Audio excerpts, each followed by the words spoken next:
की मीटिंग में ना मेरे लिए श्याम सिंह राणा मंत्री जी ने ऑफेंसिव वर्ड बोले गए थे, बदतमीज और गुंडा शब्द प्रयोग किए गए थे। तो कॉमन सी बात है कि ये सब चीज़ें गलत हैं। पब्लिक प्लेस पे वहाँ लोग भी बैठे थे, तो मैं अपने जो लीगल राइट्स हैं उनके अकॉर्डिंग मैंने उनको एक मानहानि का नोटिस दिया है, 1 करोड़ रुपए का, 15 दिन का समय दिया है। इस दौरान अगर वो रिप्लाई देते हैं और नोटिस के अकॉर्डिंग चलते हैं तो ठीक है, अदरवाइज कोर्ट में दावा डालेंगे उनके खिलाफ। दूसरा, पीएमओ भारत सरकार, मुख्यमंत्री हरियाणा और विधानसभा अध्यक्ष को हमने शिकायत भी भेजी है कि ऐसे आदमी जनप्रतिनिधि हैं, उनके लिए ये सब चीज़ें शोभनीय नहीं हैं। उनका एक्ट और कंडक्ट गलत है, तो उनकी विधानसभा की सदस्यता रद्द होनी चाहिए। और दूसरा, उपायुक्त चरखी दादरी के विषय में भी हमने हरियाणा सरकार को, भारत सरकार को लिखा है कि इनकी कार्यशैली पारदर्शी नहीं है। तो हमारे जैसे लोग जो कोर्ट में ही नहीं, ज़मीन पर, धरातल पे सोसाइटी के लिए काम करते हैं लंबे समय से, उनके साथ ऐसा बिहेव है तो आम पब्लिक के साथ क्या होगा। तो हमें अपना ही न्याय नहीं मिल रहा तो औरों को न्याय कहाँ दिलाएंगे। तो मैं इसमें लड़ाई लड़ूंगा। जब ग्रीवेंस कमेटी की मीटिंग, जिला कष्ट निवारण समिति की मीटिंग, जिसको एक मंत्री हैंडल कर रहा है, तो कॉमन सी बात है, जिला लेवल के बड़े मुद्दे होने चाहिए। इन मीटिंगों में बहुत ही है ना, निम्न स्तर के तो ये है ना शिकायतें रखते हैं। हमारे 2 बड़े मुद्दे थे, वो 20 उपायुक्त की मेहरबानी नहीं है, पीछे वाले उपायुक्त ने रखे थे। ये सब लोगों, इनकी तो ये मानसिकता ही नहीं है। तो हमारे जैसे लोग जो सोसाइटी को अपलिफ्ट करने के लिए एक जिले लेवल की समस्या उठा रहे हैं, हमारी कोई व्यक्तिगत समस्या नहीं थी। जब हमारे साथ ऐसा ट्रीट किया जा रहा है तो आम पब्लिक के साथ क्या होगा।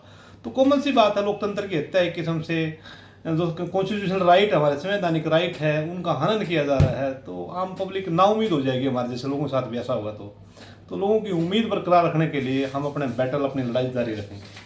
को बंद करवा दिया था। उसके बाद जब पिछली बार डिस्ट्रिक्ट माइनिंग अफसर आए थे, एमपी साहब भी थे, मैं भी था, तब मैंने दोबारा डिस्ट्रिक्ट माइनिंग अफसर से पूछा था कि उसका क्या चल रहा है।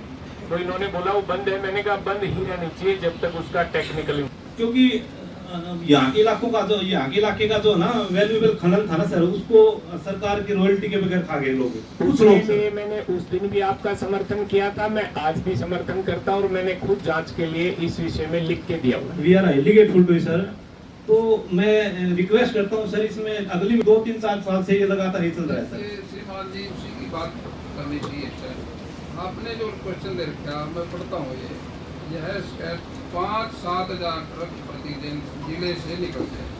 ओवरलोडिंग ट्रकों से लंबे समय से संबंधित अधिकारी व कर्मचारी मंथली भी ले रहे हैं। जिले में सैकड़ों बार इसकी आवाज उठ चुकी है। इन ट्रकों से सड़क, हाईवे टूट रहे हैं, वो मैटर अलग है। 10 साल से तो नहीं मिल रहा सर। संबंधित का जो, ये तो विधानसभा में वही सवाल पूछते हैं जो रिटर्न आता है। ये सवाल भी ग्रीवेंस में वही, जब मौजूदा विधायक आपके सामने समस्या रख रहे हैं तो समस्या तो पीछे तो ही सर, आप जिले की समस्या सुनने के लिए आए सर। विधायक जी ने तो नहीं समस्या सुनने की, वो समस्या सुनने के लिए आए हैं ना, जो आप का बैरवी से लेके और दार्मी लोटा तक 50 आदमी मर चुके हैं। ये तो समस्या नहीं है। मैं कह रहा हूँ सर, 50 आदमी मर चुके हैं और डीसी का पीए गिरफ्तार हो चुका है 7 लाख की मंथली में। जब जिले के अधिकारी से पे गंदा काम करेंगे तो ये भाषण तो बहुत लंबा हो सकता है, 1 घंटे का भी होगा। क्वेश्चन जो है बात तो सुनना तो वो है ना। तो आरटी आपका है नहीं सर, माइनिंग वाले बता रहे हैं सर, उमेश जी मेरे समर्थन कर रहे हैं। कोई तारीख पे चला गया कोई अधिकारी, सरकार का काम भी तो उसने करना है सर। मेरा लेटेस्ट ये इसकी चेकिंग जो इन्होंने दिक्कत आपको बता देना, ये नाके लगा रखे हैं, हमने चलान होते हैं डेली।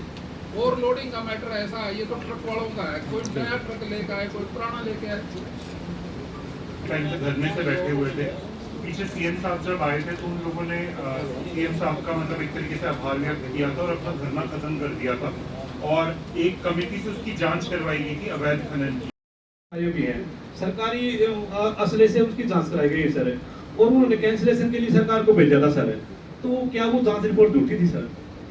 मैं तो ये तो नहीं कह रहा, जब वहाँ भेज दिया उन्होंने, उसमें कुछ बात जो नेक्स्ट स्टेप पे जो भी एक्शन होंगे वो लिए जाएंगे। वो तो सर मीटिंग तक है वो मैं देख रहा हूँ, मेरे पास तो आपका जो टेंशन में क्वेश्चन आ रहा है, मेरे मैं वही तो देख रहा हूँ। तो 10 मामला नहीं है सर, सरकार अपना काम कर रही है ऐसी नहीं, मैं उस फर्म को जानता सर। भाई ऐसा जो आपने दिया पढ़ ले, इसको दोबारा पढ़ लिया सर। फिर जो क्वेश्चन वही तो सुनेंगे जो आपका क्वेश्चन। तो उसका रिजल्ट तो दे दो सर। कोई रिजल्ट तो इसका सरकार तो जो रिजल्ट कर रही है, चेकिंग कर रही है, नाके लगा रखे हैं, अब इसमें सख्ताई बरत रहे हैं। ये भी कहूँगा आप टेक्निकल डिपार्टमेंट का मामला सर, अपने टेक्निकल संसाधन यूज करें। बात को तो कितनी करा लो आप, लेकिन जो क्वेश्चन आपका मैं तो वो सुनूंगा। सर ओवरलोडिंग बंद करते सर। हाँ, कर देंगे। बताओ सर फर्दर मीटिंग के कल रात की वीडियो है सर मेरे पास। ट्राई, मैं समझ रहा इस बात को भाई, हम ट्राई कर रहे हैं, उसको नाके लगा का काम है ये। तो कोई इनपुट दे दो सर, फर्दर मीटिंग तक दे दो कोई। भाई आपकी शिकायत सुन रही, बार बार सुन रही, बार बार हम कह रहे हैं ये क्वेश्चन आपका है। कहाँ हो गया सर? क्यों? पीछे पहले आप जो मेरे से पहले बोला खुली गया सर, उसको भी आपने ना वो निपेट दिया बस। जिले की समस्या है सर। ये समस्या तो समाधान ऐसी होगा भी नाके लगा के चला कहाँ जाएंगे। आज तक नहीं लगे सर, आगे बता दो कब लगाएंगे ना।